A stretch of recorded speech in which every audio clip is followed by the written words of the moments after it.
Le Consortium pour la recherche économique et sociale, CRES, travaille depuis plusieurs années sur les questions de genre. C'est ce qui l'a amené, en partenariat avec le CRDI, qui est une institution qui soutient la recherche basée au Canada, à mettre en place ce qu'on appelle le Forum multi-acteurs pour l'autonomisation économique des femmes en Afrique de l'Ouest. L'année dernière, nous avions organisé la première édition, à peu près à la même période. Cette année, c'est la deuxième édition qui met l'accent sur l'importance du travail non rémunéré dans les ménages qui repose fondamentalement sur les épaules des femmes, donc une distribution inégale qui a des conséquences extrêmement importantes.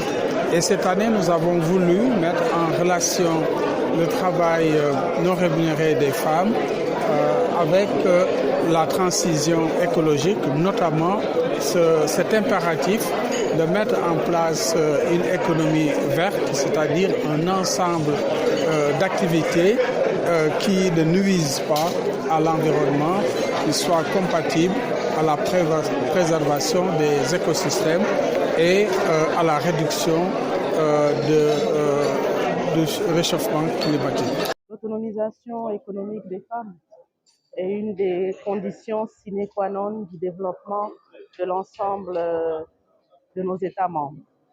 Alors, la Commission de l'UEMOA, depuis 2018, a adopté une stratégie genre de l'Union, dont l'axe principal est l'institutionnalisation du genre, et l'axe 2 a attrait aux actions spécifiques axées sur la représentativité, les droits et l'autonomisation économique des femmes.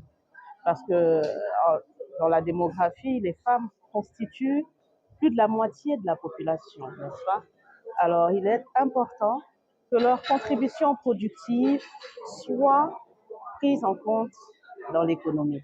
Et il se trouve qu'elles sont confrontées à pas mal de difficultés qui font qu'elles n'arrivent pas à optimiser cette contribution. Du coup, c'est l'État en lui-même qui perd des points de croissance parce que les inégalités de genre sont un biais à la croissance économique. C'est la raison pour laquelle il faut absolument travailler à autonomiser davantage les femmes dans l'ensemble de nos pays. Alors, quels sont les efforts qui sont faits? Il faut dire que pour l'autonomisation économique des femmes, cela ne se pose pas uniquement en termes d'investissement. Il y a un aspect essentiel sur lequel la Commission de l'UEMOA a axé ses efforts, c'est aussi l'aspect de l'institutionnalisation. Vous avez certainement entendu parler de l'institutionnalisation du genre. Tout le monde dit que le genre est transversal, mais comment est-ce que l'on opère la transversalité du genre? Parce que pour autonomiser les femmes, quels que soient les secteurs, l'ensemble des ministères sectoriels doivent contribuer à cette autonomisation. Et les dispositifs institutionnels mis en place doivent permettre à chaque ministère sectoriel de pouvoir agir sur l'autonomisation.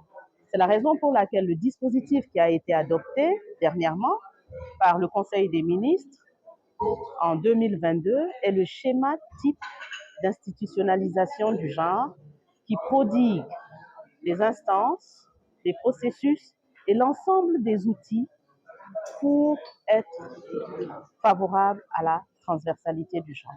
Donc cela est un investissement conséquent pour l'autonomisation, mais aussi l'UEMOA a également élaboré des modules en budgétisation sensible au genre, parce qu'aujourd'hui on parle de budgétisation sensible au genre, mais les outils font quelque peu défaut.